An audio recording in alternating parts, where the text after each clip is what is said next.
So let's talk about Arsenal's chances in the Premier League this season. Do you really think they are the only possible contenders apart from Manchester City? I mean, to Manchester City to the title because Manchester City has started off like a rocket.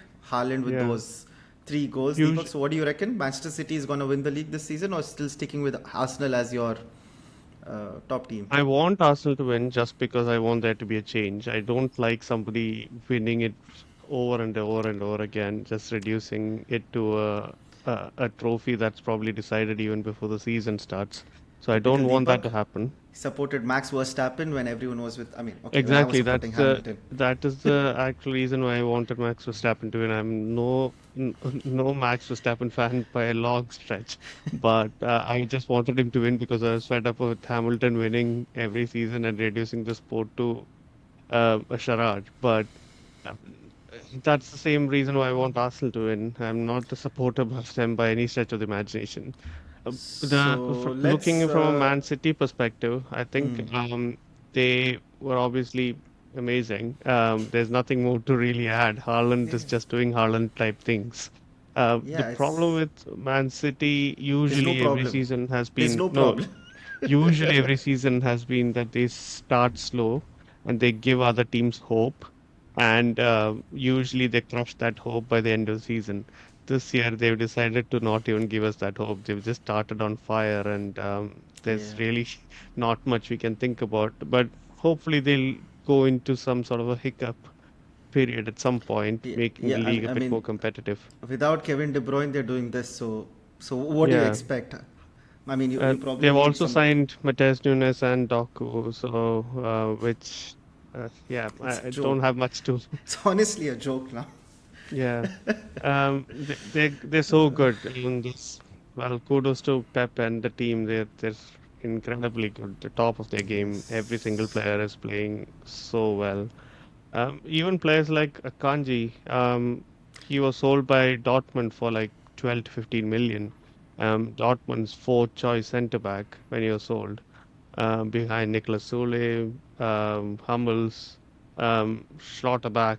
But look at how he's playing now. Like he's No, come to Man City and even think he's about this. This Manchester City managed to sell Aymeric Laporte. Any club in the Premier League would have wanted him.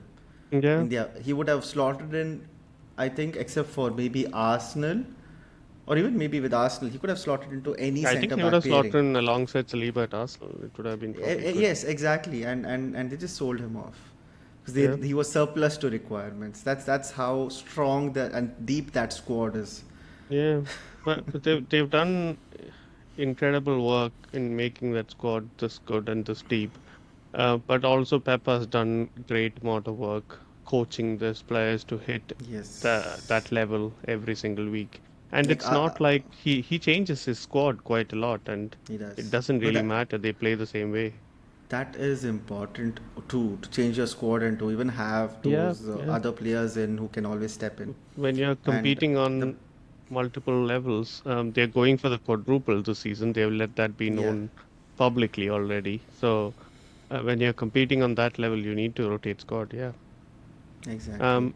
Yeah, Arsenal, So Arsenal, I think it's not probably good for them, and perhaps it's good for them that they're winning such close matches. It's not the first time that they won a match this close in the league this season, but they are grinding out wins. They are getting it done, except for that one game against Fulham, where they bottled it with 10 men Fulham.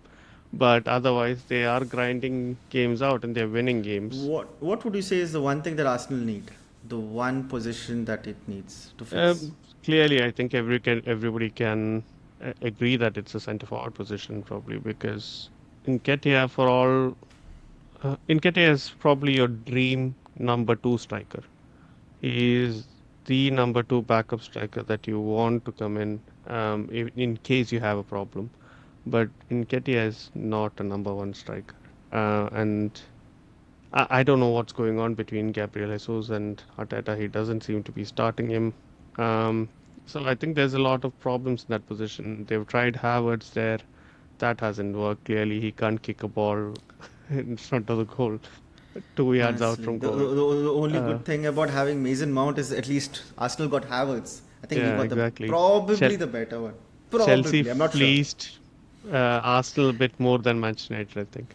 Um, Maybe we still cannot say though. I mean, I'm sure Mason Mount has shown all he can, which is what he is right now. But Havertz might probably well, have we've something been more in the saying locker. Havertz as long as he hits that position and in that system, he will become this elite player that everybody's talking about. This has been going around Havertz for years now, and he has played under multiple systems, under like four managers Do in you think it's Chelsea. the It's name? not Do you hit it. think sometimes it's just the name? The Yeah, name sounds sometimes it so is. nice that you want it to succeed. Yeah, I think So Havertz also he came with a lot of hype from Bundesliga. He he was does. thought to He be the did. next big thing. Uh, I would think he is on a similar level to the hype that is surrounding the likes of Musiala now.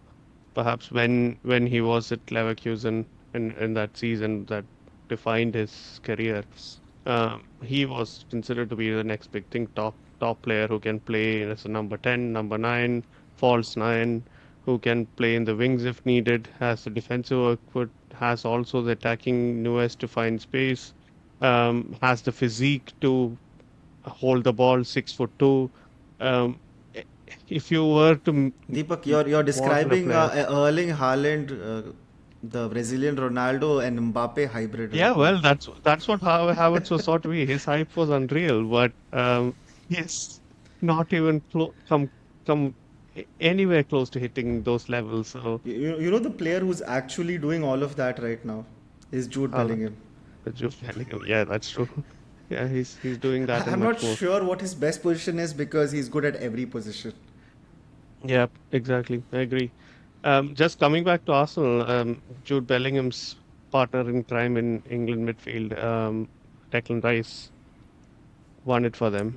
Big player, big He money, big scored that rewards. goal, but he was decent in the match. He wasn't really.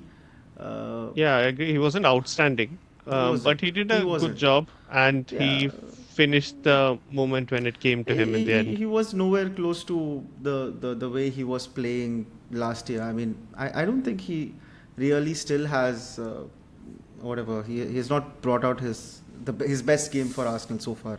He's still getting used to the system. Maybe Possibly. he's still getting I used to think that playing with Kai goal was a Havertz. major turning point problem for him, Probably, probably hopefully, because hopefully. the amount of outpouring of emotion that the Arsenal fans had, and him ending up walking around the stadium laughing when they were singing "Rice, Rice, Baby" and stuff like that. I think probably it makes him more connected to the fans from now on. In Hopefully, West Ham was his club. That was his. yes. He became a player there from a kid. So he always had that connection. I think he needs to find it at Arsenal to go to that next And, level. and and what's with West Ham playing better without him? What's with Tottenham playing better without Kane?